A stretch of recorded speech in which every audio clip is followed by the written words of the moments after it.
Tonight on Colonial Sports Center, we've got all the Colonial sports you're going to need, from both hockey teams hitting the ice and just flipping for a win, to the men going for a sweep of Wayne State, to the next Crosby, maybe not. We've even got a Colonial on ice, if a little bruised. So slam down a cold glass of milk and just don't get any from that guy. A wacky Colonial Sports Center starts right now.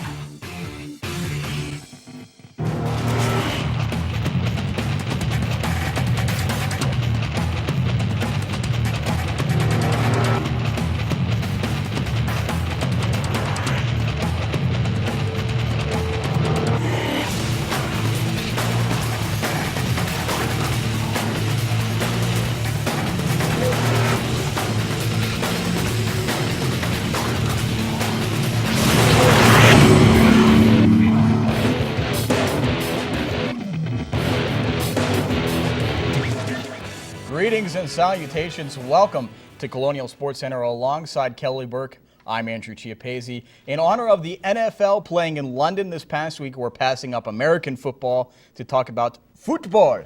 Yeah, who needs pads and a weirdly shaped ball when the women's soccer team's on the verge of doing something they've never done before? 4 games left in the schedule for the ladies, and they need to win all of them to make it to the Northeast Conference tournament for the first time ever. 2 weekends, 4 games, including 2 this past weekend against Mount St. Mary's and the best team in the NAC, the Monmouth Hawks. The Hawks' only blemish on an otherwise perfect conference record was a tie to Sacred Heart. They would leave the North Athletic Complex with a bit more than that. Second half, RMU already up 2-0 behind Kathleen Caggiano's and her 2 goals, and she works in another shot here, 7 on the day for the freshman. That one's stopped by Monmouth, and that's going to help them mount a comeback, perhaps. Long shot here by Amy Hoyer after she corrals the soccer ball and sends it on, but it's a save by Jessica Onifer. Still 2-0 RMU. Then Onifer with the long drive. Heather Niznik is going to corral this one, and who else is she going to send it to but Caggiano? All the way downfield, and it's Caggiano, silky smooth. Wear the hats, bring out the hats. A trifecta for Caggiano, and RMU wins 3-0 over Monmouth. Caggiano did have those 3 goals on 7 shots. RMU 5-9-2 on the season, 2-3-1 in the Northeast Conference. Monmouth falls to 4-1-1 in the NEC. 1 win down, 3 to go as the Colonials were about to face a team they had not beaten since 2001. Mount St. Mary's came to the North Athletic Complex for the Colonials' last home game of the season. Colonials heading into the game at 2-3-1 in the NEC. It's a must-win situation for the Colonials. Very important everyone keeps their head in the game, not your face, Jen Baker. Yeah, you liked it. Let's take one more look at that. Ouch. Karen Farrer tries to find Megan Brennan, but she forgets the ball and decides to run right into Jess Onifer instead. Colonials on offense battling. They're able to come up with the shot, but the diving stop by Anna Lebo. Mount St. Mary's trying to produce something, but where's the ball? Where's the ball? Where's the ball? They can't come up with it. No one can find it, and it's all about the Colonial defense at this point. Still scoreless heading into the second half. The shot is so close, but off the post. That's as close as they're going to get. Here comes Jennifer Tobar from the Colonials. She is wide open for the shot, but it's too wide. Still scoreless at this point in the game. RMU's Chelsea Majewicz gets the Colonials' lone goal as they go on for the 1-0 victory.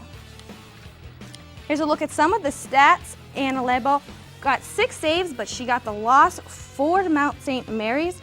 And Kathleen Caggiano was the rookie and player of the week for Robert Morris. With the wins this weekend, the women tallied the most conference points in team history. 2 wins this upcoming weekend at Long Island and Wagner could clinch the first NEC playoff berth for the team in their history. The fight against cancer has been a highly publicized event, especially in hockey.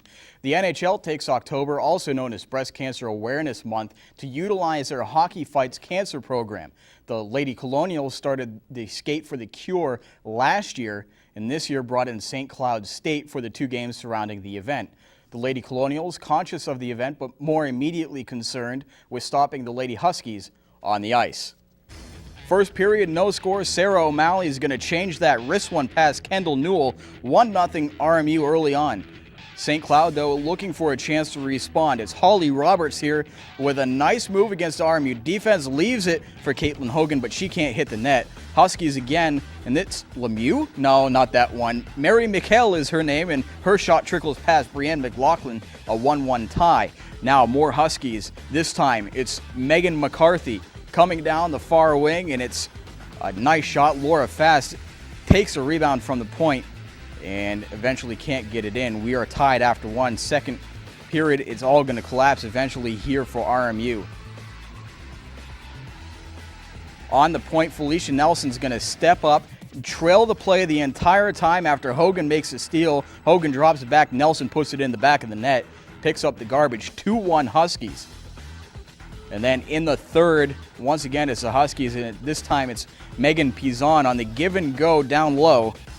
And eventually she's going to bury it here as she falls to the ice. 3-1 Huskies. Unfortunately for the Colonials, that is your final. Second game on Saturday. First period, this is game 2. Huskies threatening Brienne McLaughlin there, though, with the save and the poke check. We stay scoreless early on. Scoreless throughout the first period. Into the second period, score tied at 1 now, and Kristen Miles comes up just short, gets stopped on the doorstep, and that eventually is going to lead to a scrum at center ice, and Jessica Riley comes in and just lays a hammer down. Megan McCarthy slow to get up. Unfortunately, that's a penalty for Robert Morris. The Huskies convert on the power play. Felicia Nelson from Holly Roberts after the rebound. Penalties get you every time. And again, St. Cloud's going to have another chance. It's Pizon pulling aside Sydney Crosby here, going down low as she shoots. She scores too, and it's now 3-1 in favor of the Huskies. Third period, Colonials, they're not done. On the power play, Giambra shot from the point, hits the post. Gibson puts it in off the rebound. It's 3-2. St. Cloud State gives the Colonials a scary moment.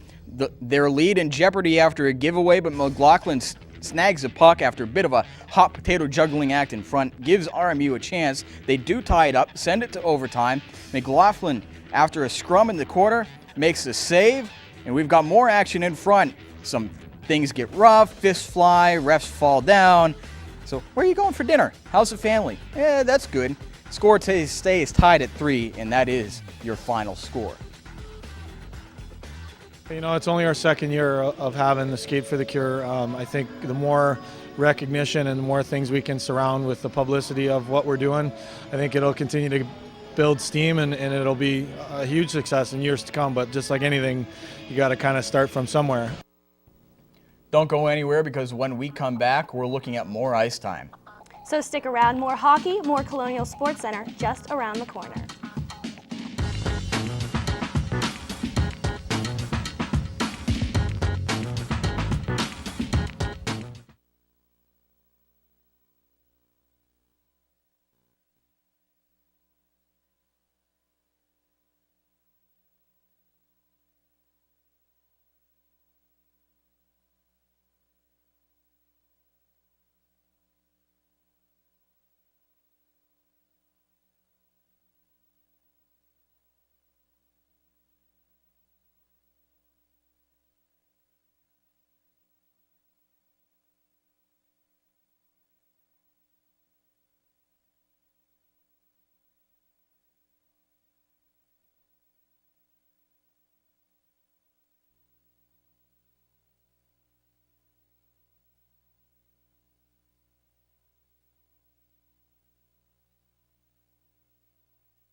It was a bit of a homecoming for Sidney Crosby Tuesday night in Minnesota. Yeah, I bet you didn't know that Sid the Kid's played in the Land of Lakes, but he has. Back when Sid was really a kid, he played for the Shattuck St. Mary's boarding school. He treated Minnesota fans to a 4-point night and a 4-2 win for the Penguins. Evgeny Malkin scored twice for Pittsburgh. Pens just dropped the puck a few minutes ago in Colorado to face the Avalanche. After a disappointing loss to Louisville, the Pitt Panthers will host big rival Syracuse on Saturday. The Panthers and the Orange have met 62 times, with Pitt coming out on top in 4 of the last 5. Pitt heads into the game at 3-5, while Syracuse will be entering the game at 2-6. Hits the Berg as the Steelers host the Ravens. The Steelers are coming off a 24-13 road win over the lifeless Bengals. Needless to say, the Ravens will be a bit of a tougher task, and the Steelers may have to do it without a few key players. Hines Ward, San Antonio Holmes, Aaron Smith, Marvell Smith, Dan Kreider, and Ryan Clark all banged up. A decision on them will come over the weekend. Kickoff is at 8:30 on Monday on ESPN. Coming off 2 losses to the number 13 ranked Wisconsin, the men's ice hockey team kicked off conference play on Friday as they hosted Wayne State for their home opener. Last season, the Colonials lost 4 times to the Warriors, who they beat in the Nye Frontier Classic earlier this season. Warriors come out to play. Let's head to the game. Sophomore J.C. Velasquez takes it up the ice himself to find the glove of Kyle Funkenhauser. That's a crazy name. Wayne State to Ryan Bernardi for his first of 2 shots on the night. Christian Boucher is there for both of them. Colonials, Kyle Friday to Jeff Gilbert. Kyle Burton for his first of the season for the freshman.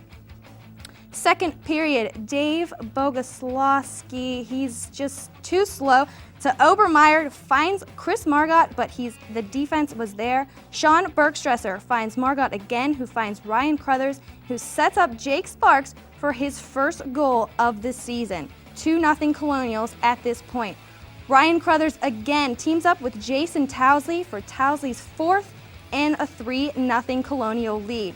The Warriors will have one more chance late in the 3rd period, but watch the defense here by number 15, Brett Hopby, as he lays out to keep the score at 3-1 Colonials and get the win. For Robert Morris, they're now 3-2, 1-0 in the conference. Jason Towsley, the junior freshman, had 1 goal on 2 shots, and Dave Bogoslawski won 10 of 15 faceoffs. So with the 3-1 victory in the books to effectively shake off those nasty losses to Wisconsin, the Colonials return to the ice looking for another win over Wayne State Saturday night.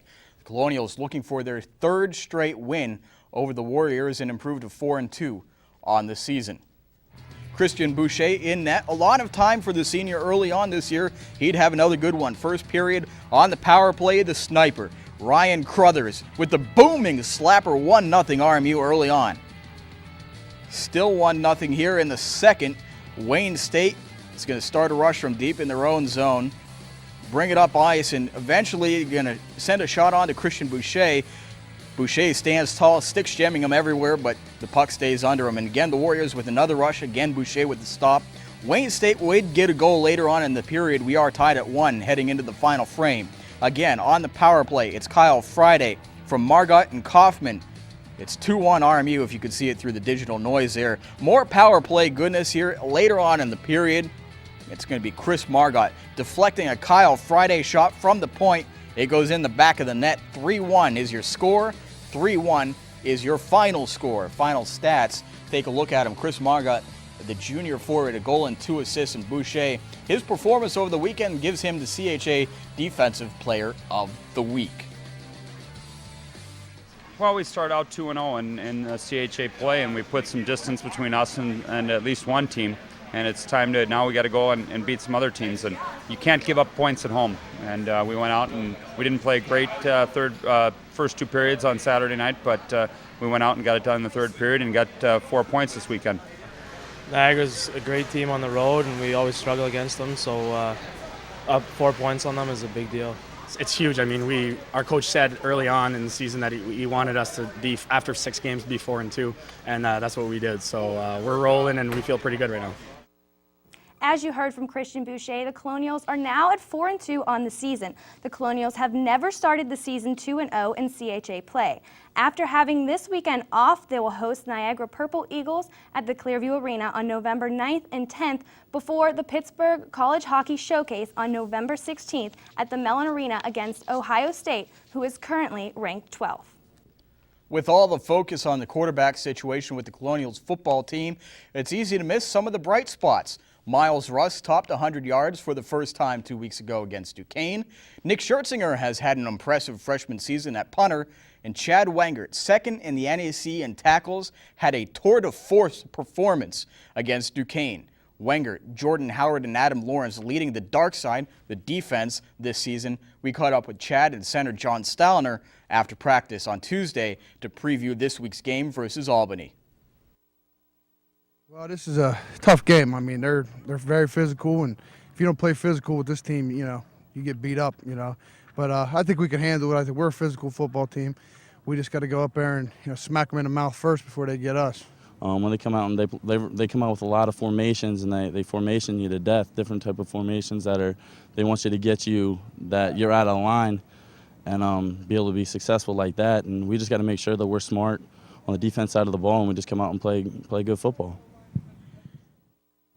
We're feeling the heat, so it's time to call in some extra pass protection.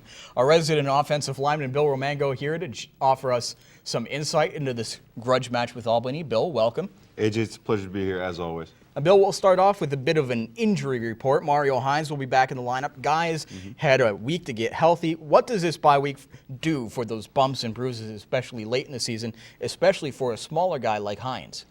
The bye week does a lot, especially, like you said, for the bruises and bumps that you get. For smaller guys like Hines getting tackled in the midsection, but his shoulder's obviously been messed up. But the receivers and running backs got to worry a lot about their midsection because that's where they get hit a lot of the times when they're running, also with the legs. And then with big guys like linemen, it's you get a lot of bruises that seem to never go away because you're hitting everybody with your forearms so much. But the couple days off that we've had really made a difference, and I think is going to help this team this week.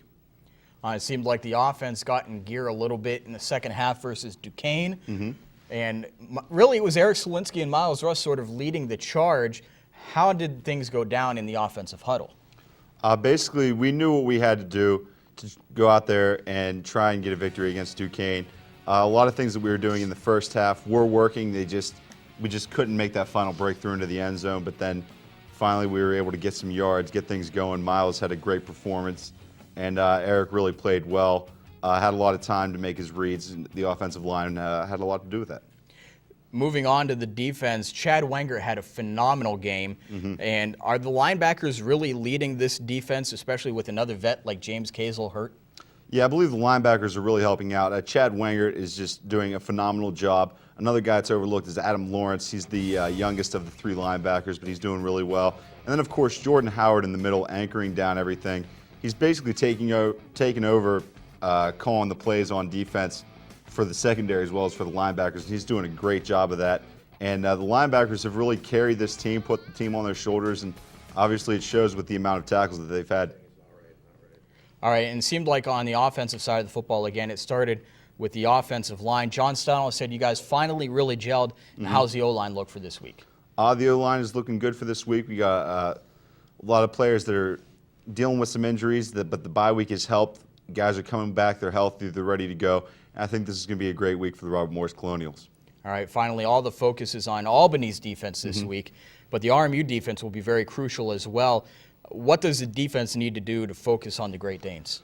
Well, the RMU defense last year against the Great Danes only gave up 9 points. 7 of those points that the Great Danes had came an interception return, and they didn't give up a first down. And that's what Robert Morris is going to have to do this week against Albany, is keep the offense off the field, get 3 and outs. Even if it's giving up field goals, 3 points is better than giving up 6 points. And if they could just get 3 and outs and keep their offense off the field, I think Robert Morris has a really good chance this weekend. All right, Bill, as always, thanks for joining us. See you on Saturday. Thanks a lot. Well, the football season might be winding down, but the basketball teams are just getting started. Stay tuned for a recap of the men's exhibition game and a preview of the women's season.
Under the direction of a new head coach, Mike Rice, the men's basketball team is set to begin the 2007 season. The Colonials began play last evening at the Soul Center with an exhibition game against Shippensburg. Let's take a look at Coach Rice's debut.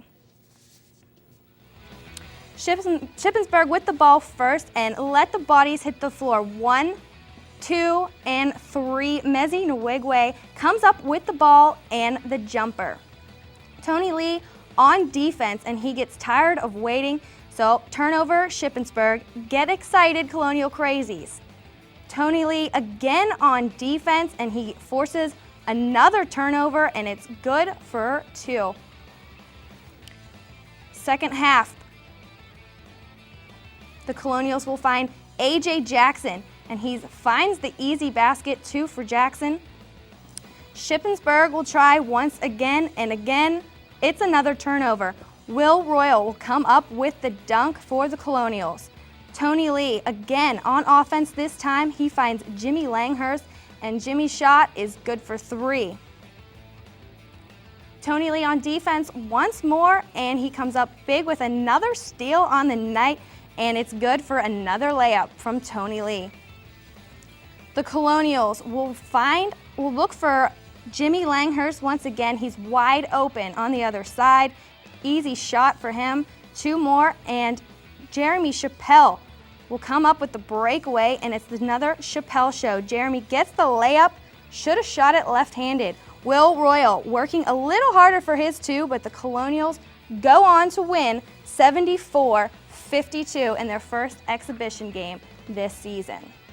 Here's a look at some of the stats. Tony Lee, the guard, saw him with 6 steals, 4 assists, 11 points. Chappelle had 20 points. He was 7 for 8. Dixon, Martelli, all those guys, I always thought they were out of their minds. Like, would you calm down? But now I understand. Believe me, I understand. But again, we're down 10 in a moment in the game. I loved it. I don't get me wrong, I don't want to be down 10 in any game, but I just looked at Jeremy, I looked at Tony, I said, this is great. Now what are you guys going to do? Are you going to complain and put your heads down and mope around? Or are you guys going to stick up and play some defense? Are you going to play together? And I thought they did a tremendous job. It's pretty much nothing I did. It's just they just decided to play the way we want to play. The women's basketball team is coming off a tremendous season where they tallied over 20 wins and made it to the NCAA tournament for the first time in history. They're now gearing up for the beginning of a big schedule starting November 12th. For a better preview, let's go to Andrew, who's sitting with Coach Sal Biscaglia. All right, we are indeed here with women's basketball coach Sal Biscaglia. Sal, thanks for joining us. My pleasure. First off, let's talk about the Northeast Conference in general, and came out today that your team is ranked 2nd by the coaches in the preseason poll. But how does your team stack up with this year's version of the Northeast Conference? Well, I think very, very well. Certainly we'll have a lot of work to do. Of course, we're in the part of our regular season now preparing for the Northeast Conference play. But I think we stack up real well. Talk a little bit about Long Island. They're returning 4 starters. Sacred Heart always has had a good team. Are they really your chief competition this year? Well, I think Long Island has to be because they had such a great regular season. They had a disappointing loss in the first round of the NEC tournament to St. Francis, New York, although I think St. Francis, New York is the surprise team. They have a 6'8" young lady that's proved each and every year, and now she's a senior. So that really did surprise me that St. Francis, New York upset them in the first round right at Long Island. But Long Island certainly is one of the teams up there because they had a great year and because they do have some talented foreign kids up there. But of course you have to take into consideration Quinnipiac, who has one of the better point guards coming back, who had an ACL injury earlier in the year. And then Monmouth's always very, very tough. Sacred Heart, like you mentioned, is tough. And I think some of the other schools with some new coaches are going to be a challenge as well. So I think it's going to be a very competitive year. Your team brings in just 4 returning players, Sashi Butler, Sinead Nesbitt. Really, those 2 are your key returning ones as far as the names that everyone are going to remember. Who out of your returning players really has a chance to improve on their game from last year? Well, I think, I certainly think they all do. I mean, even Shanita, who I thought was the best player in the conference by far and should have been voted, I think, in my opinion. She led us in most of the conference statistics. She was in the top 5, But I certainly think even Shanita could improve. I mean, her outside shot could get a little bit better, her defense could get a little bit better. And Sashi, we're looking for her to be more offensive-minded. You know, shoot the ball from the three, score more points for us. And she's doing that in practice. So I told Sashi, we need you really to be more of a point scorer. She's one of the best, if not the best, defensive players I've ever coached. She is a very unsung hero for our team. Yeah. And Kendra Williams is doing an outstanding job. She's just blossoming into a real major point guard. To tell you the truth, we were talking about in the office. You couple that with Sharday Logan, who will be a first-year playing for us, a former SEC player. To tell you the truth, I think we have 4 players that can really play at the highest level. I think they all can play in the Big East. I think the question is the new players that we brought in, how much are they going to contribute and who is going to contribute?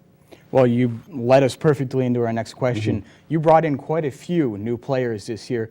Who do you see contributing a lot early on? Who might need a little bit more time to get used to playing Division I basketball? Well, I think Angela Pace has really put her best foot forward, quite honestly.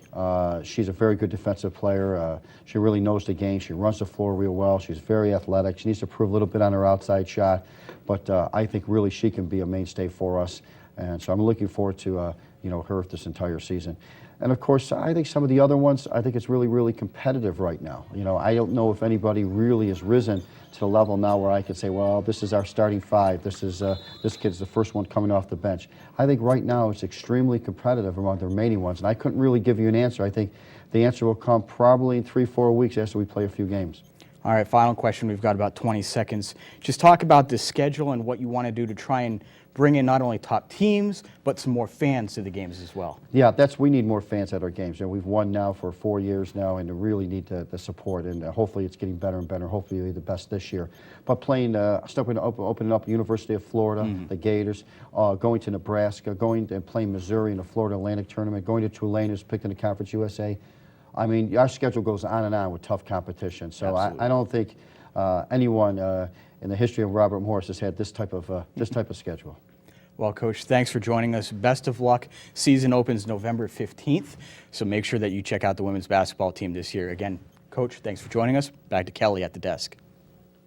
Thanks, Andrew. Don't go anywhere. There's still more to come. CSC will be back in 60 seconds.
Calling all Colonial crazies, here's some matchups you have to look forward to in the upcoming days around campus. Friday, you can catch men's soccer or women's hockey at 3 and 7:35. Saturday is women's volleyball at 1, and at 7:35 is another women's hockey game. Sunday, you can see men's soccer or women's volleyball both at 1 o'clock. And on that note, if you want more RMU-TV coverage for all things Bobby Mel, here's what you can watch. RMU Live News is Tuesdays and Thursdays at 5:30, Thursdays nights at CSC at 9:30, and RMU Tonight at 10:05, so don't miss any of it.